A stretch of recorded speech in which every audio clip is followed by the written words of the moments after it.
They're here, Commander. And I, for one, am grateful that they are. Told you've been busy since our paths last crossed at the Gimlet Dark. Not that I understand half of it. When the Scions spoke of other worlds, I'd struggled to describe what I pictured. Mayhap things would seem clearer were I to hear the tale from your own lips. But I'm afraid the situation will not afford us that luxury. I trust you two require no introduction. We meet again, hero of Eorzea.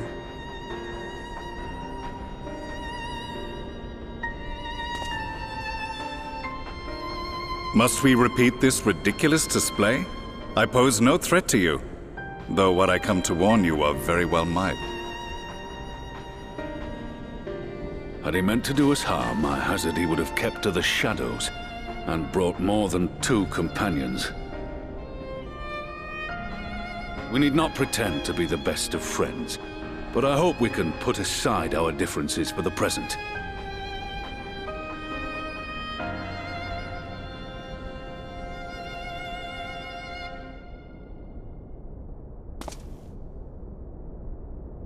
As you are doubtless aware, Sir Estinian and I cooperated to rid the world of Black Rose in your absence.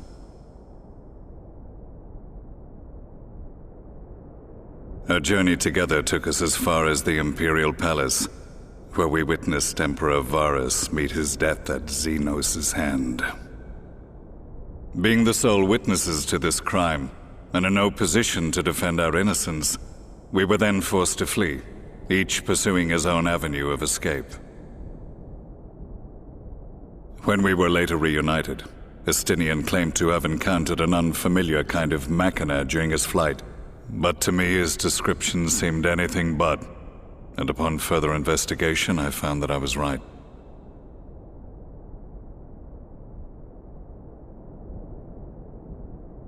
The Empire is developing a new Ultima weapon.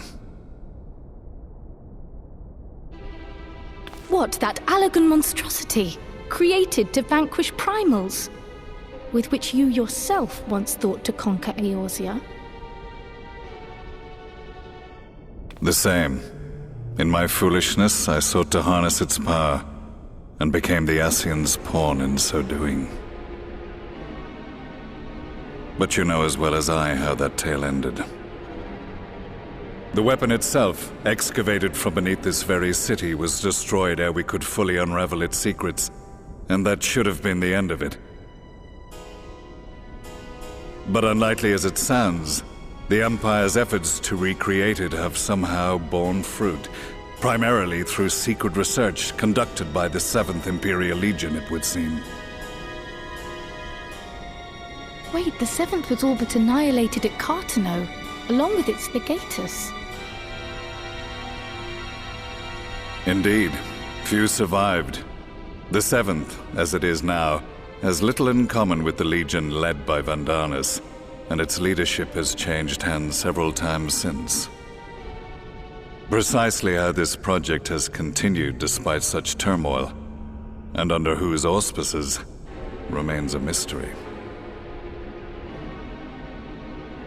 What we do know, however, is that a number of prototypes have been produced, and that one of them is on its way to Eorzea.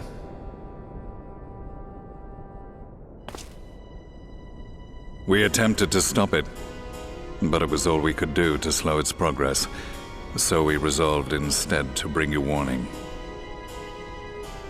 And right glad are we that you did, though it soundly dashed our hopes that tensions might ease at last. As it is, we've begun to strengthen our presence in the Gimlet Dark, and are assembling a force to meet the coming threat.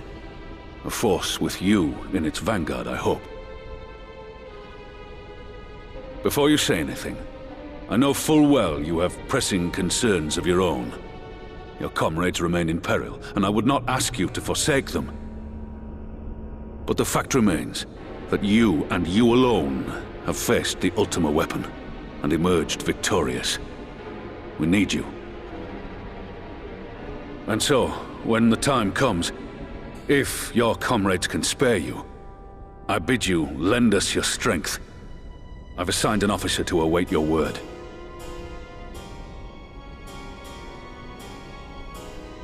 The Ascian's downfall was to be the work of my remaining days. But it was my hand that kindled these flames, and I cannot allow them to spread any further. I will do what I must to see this mistake consigned to history once and for all, even if it means begging your aid. The Fates will enjoy the irony, even as I endure the ignominy.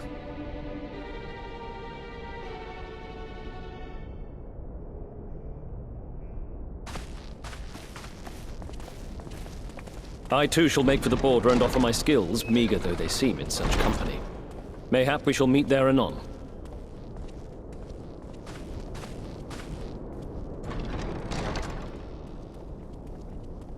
Though we can ill afford to ignore the coming of a new Ultima weapon, our friend's plight grows ever more precarious, and none save you can join them in the first. I only hope you are not forced to make a choice.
Now that we are all here, what news from the source?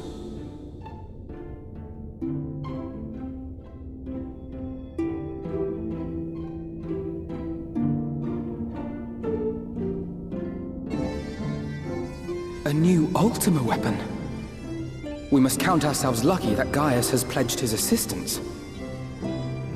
While this is indeed a worrying development, I think the state of the Empire as a whole greater grounds for concern. With the Emperor slain and Xenos returned, it is impossible to predict how matters will unfold in Garlemald. The Ultima weapon may be but the first of many unpleasant surprises. The situation beareth closer observation, of that there is no doubt, and doth compound our need to return unto the source.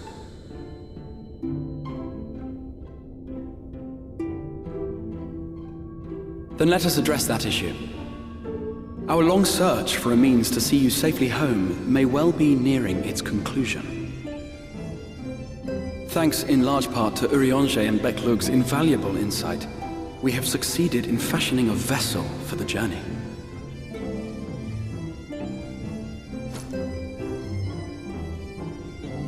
We set out to create a crystalline container retaining the more useful properties of white aurosite, but without its regrettable limitations. And after a good deal of trial and error, we made one. An ark for soul and mind both that will allow your incorporeal self in its entirety to be ferried between worlds. A spirit vessel, if you will. However...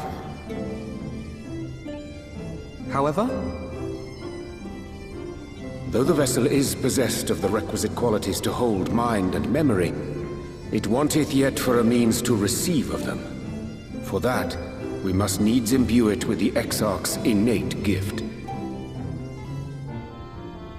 A gift that lives on only through the blood of the Allegan Emperors, which certainly does not flow within aurosite or any other crystal. Just so, milady. The blood serveth as a conduit of sorts. In its absence, memory cannot pass from mind unto mind, nor from flesh unto crystal.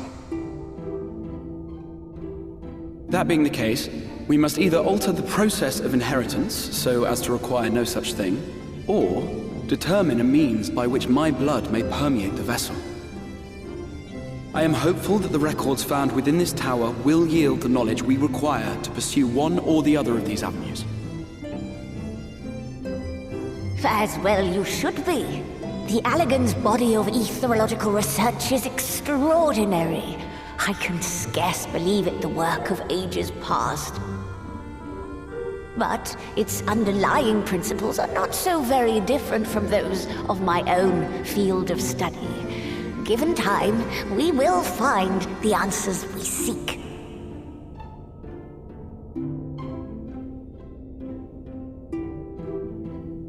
I know that you can ill afford to wait, and it pains me that I must ask you to do so. I can only reaffirm my promise to you that a solution will be found. Whatever it takes, I will see you safely home.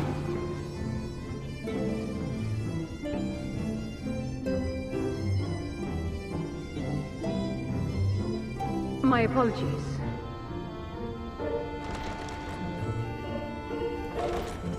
I do hope you haven't come to tell us that mortal peril fast approaches. No. I had hoped to speak with the Warrior of Darkness. But there is no need to cut short your meeting on my account. I will be waiting outside.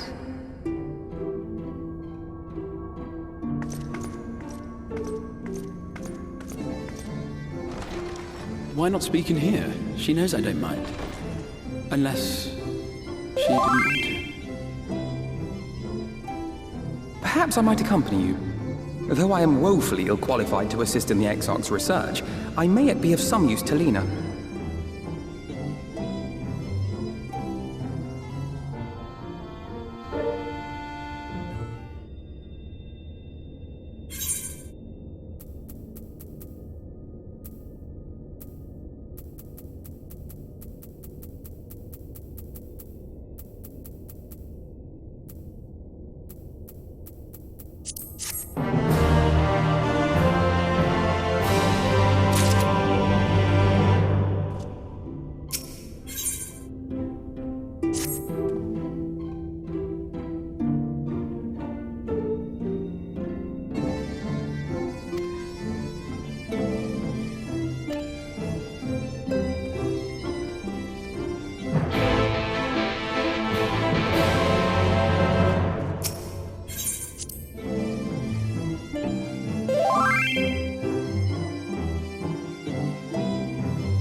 Did you slay this Eater?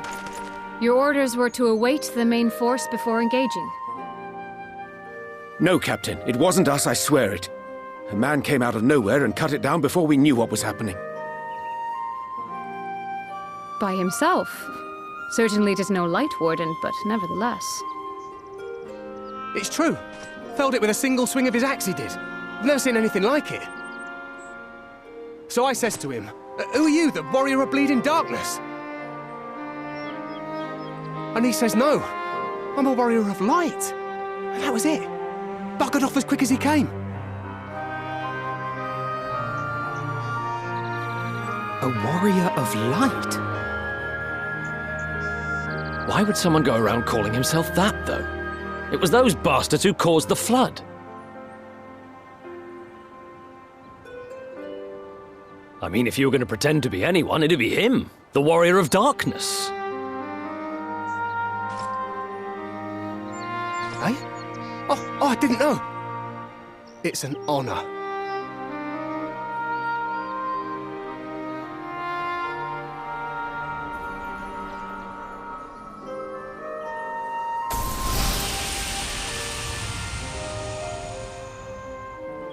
Since the Eater is no longer a threat, our work here is done. Return to your posts.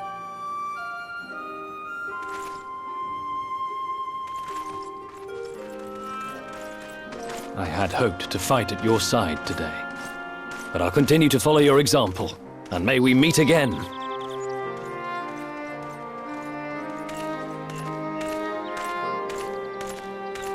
I apologize for the wasted journey. It seems I overestimated the threat. As for this warrior of light, I do not know who would be brazen enough to take that mantle for his own. Whatever it may once have meant, it is forever tainted by the association with the Flood. The Exarch told me the truth of Ardbert and his comrades' deeds, and I am aware they played some part in your own triumph. But to most, they are synonymous with the calamity that befell this world. Still, if this man is minded to destroy Sin Eaters, I may forgive him his unfortunate choice of alias. But that is neither here nor there. I thank you for accompanying me. With that concluded, shall we return to the Crystarium? There is a proposal I should like to make.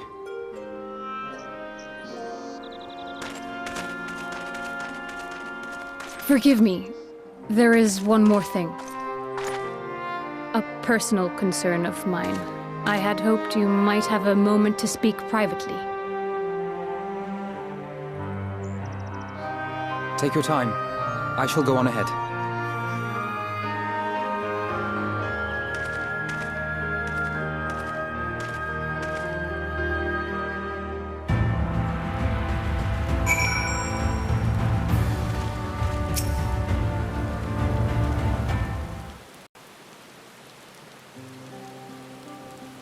I will not mince words. This matter concerns the Exarch. Though his countenance belies his age, his demeanor never has. He has seen more than any man should and grown ever more weary with time. But I see I give the wrong impression. While it is true he attempted to open a letter with a salmon fillet the other evening, we are not here because I suspect his mind is deteriorating. Nor do I believe him to be so maddeningly unconcerned by the prospect of his own death as he once was. Indeed, the opposite is true.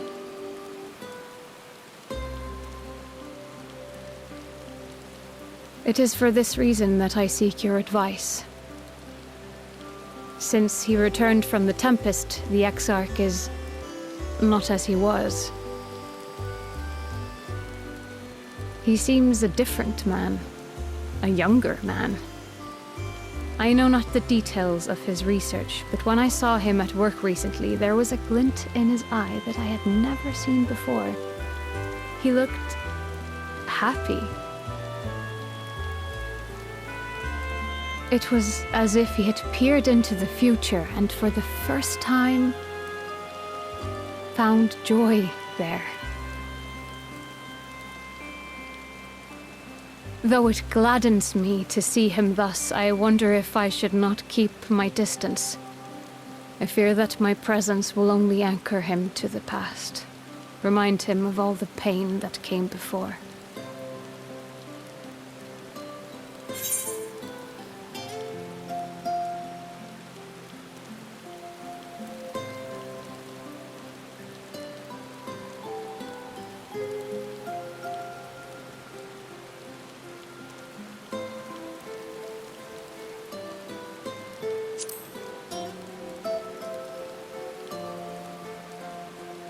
Is that so? Then perhaps we might remain as we were. As we have always been. What a relief. In that case, I will have to speak with him about the amount of time he is spending at work. This research is important, I know, but if he refuses to consider his own health, I will have to consider it for him.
Yes, this looks to be nearly everyone. Let us begin, shall we?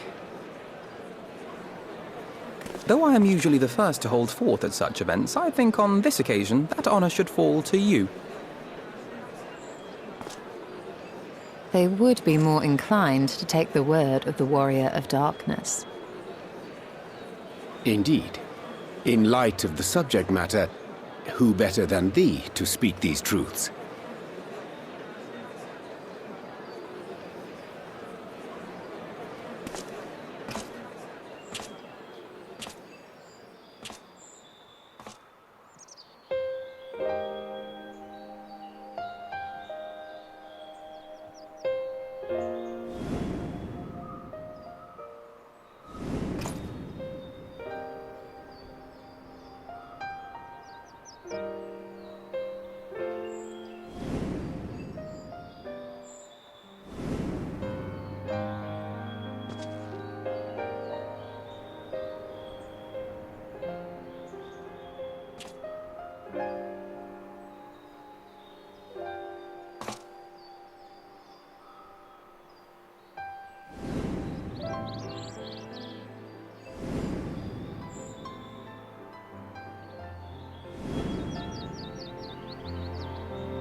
Wicked White? The Warriors of Light did all that? So they never... I mean, they only ever wanted to help. And when everything they'd done turned to ash, they still carried on. They gave everything to stop the flood. First their lives, then their souls. And they managed it too, in the end. They saved us. And we cursed their names.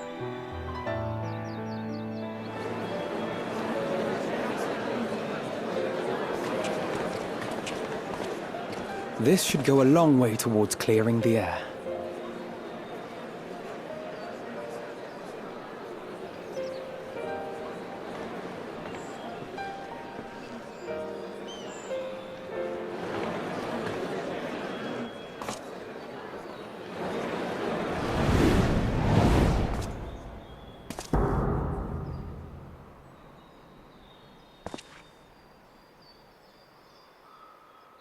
Impossible.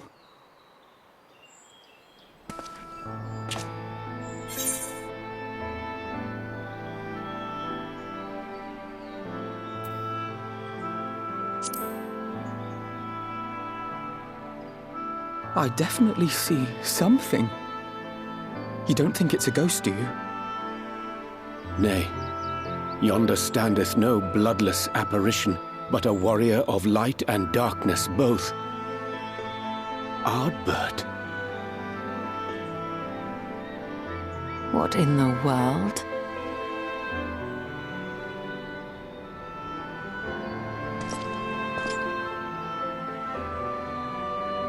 It's you! The one who slew the Eater!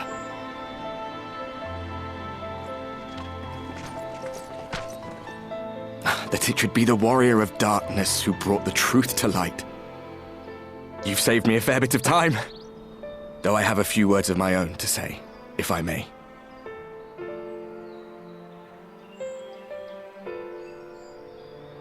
People of the Crystarium! I am Ardbert, one of those you know as a Warrior of Light. That's impossible. You should be dead. Aye, that I should. But as the world has been given new life, so too have I. I know not why I, and I alone, have been gifted this chance.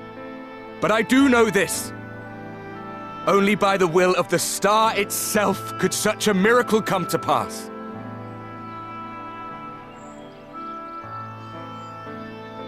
The hero who stands before you now, the Warrior of Darkness, is not of this world.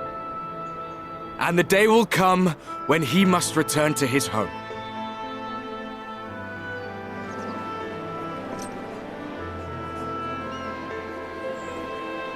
But This land is our home.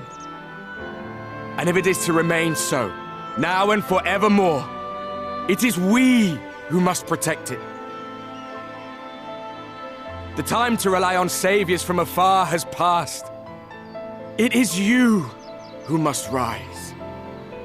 You who must become the new warriors of light! What? Us? Warriors of light?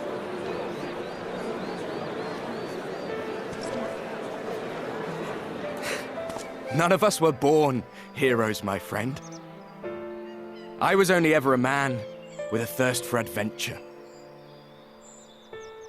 But wherever my journeys took me, I was invariably confronted with the same choice. To lend what aid I could to those in need, or not. And I always chose the former. Any one of you could do the same. All you need is the will to help your fellow man, and the resolve to see it through.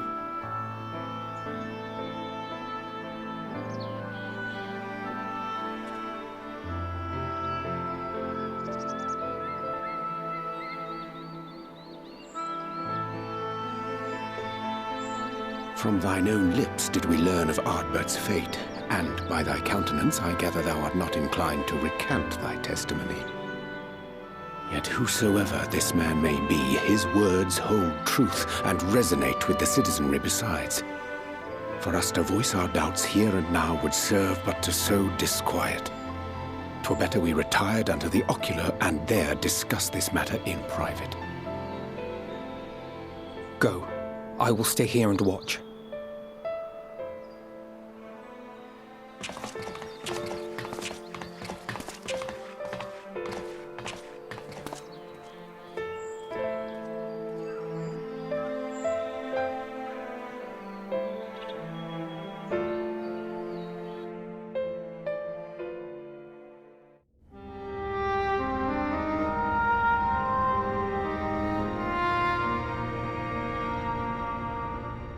So, that is a warrior of light of the first. I've not had the pleasure of making his acquaintance, but as you all seem to be in agreement, I gather this is no simple case of mistaken identity.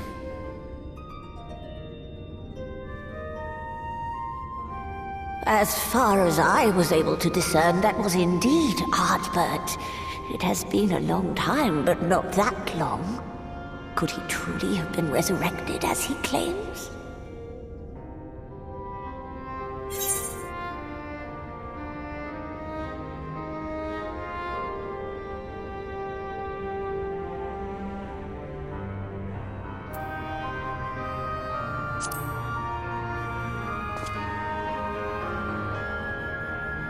Ardbert did entrust his very soul unto thee. I see no reason to question thy judgment. Nor I. To my eyes, your ether burns as brightly as the day you slew Emmett Selk. That is proof that he is with you still.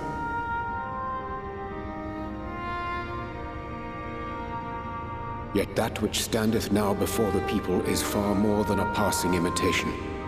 I am reminded of the cardinal virtues, though a sin-eater he is not. Which leaveth but one plausible explanation. That he is an Ascian.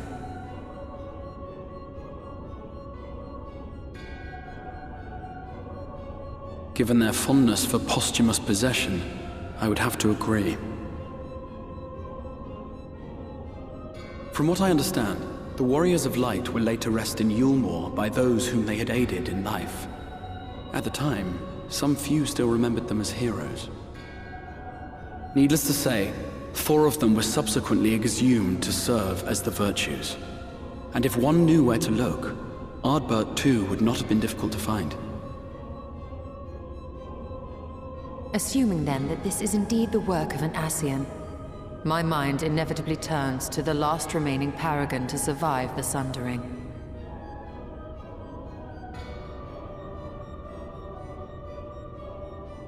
Elidibus.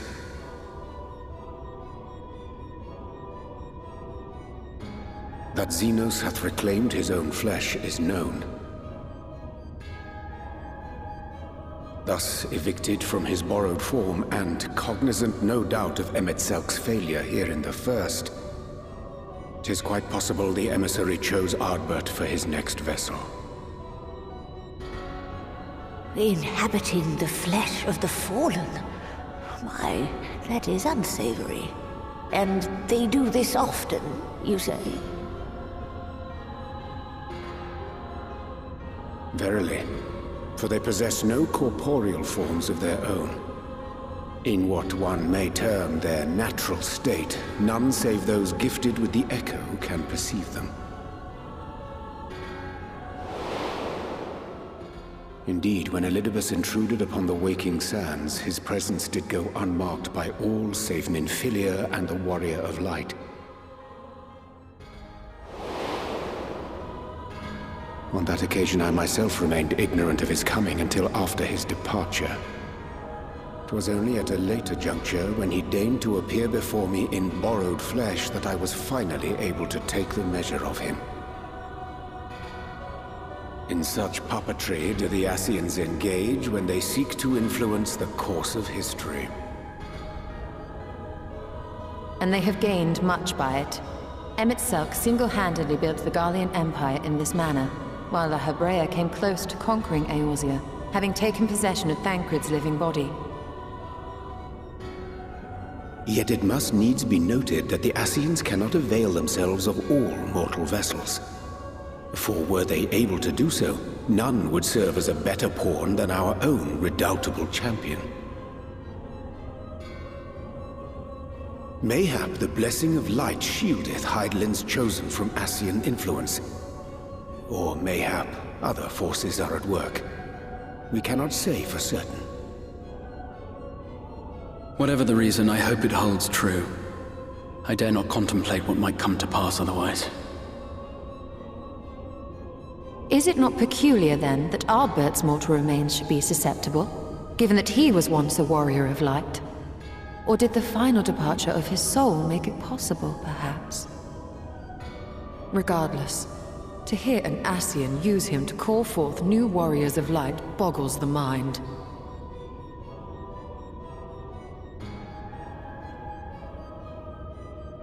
Elidibus hath ever been an enigma, his ostensible purpose being to preserve the balance between light and dark. When he made overtures towards me, however, I was afforded a glimpse behind the mask of the self-appointed emissary.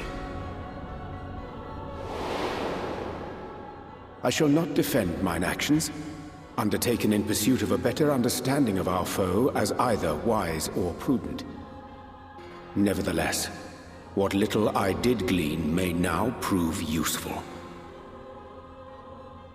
Elidibus possesseth a subtle mind, practiced in the art of manipulation. That he coaxed this star's most valiant heroes as far as the source with naught save half-truths is no trifling feat. And now I believe he doth employ his skills once more to some as yet unknown end. Though naught is certain, should my suspicions prove true, we shall have need of all our wits if we are to uncover and thereafter thwart his plot. Agreed. 'Tis plain that simply speaking out against him will not avail us. At best, it would only serve to confuse the people. And I would hesitate to do anything which might tarnish Ardbert's reputation once more, nor yours by association.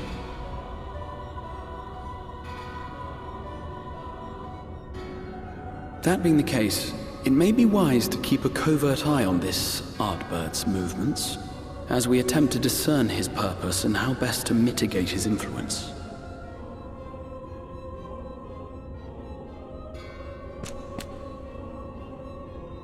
His performance appears to have concluded.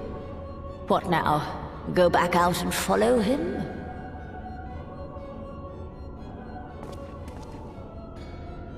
'Twould appear Master Alphino already hath pursuit in mind, and I suspect one pair of eyes shall better serve our cause than half a dozen. Let the rest of us maintain an inconspicuous distance, for the present at least.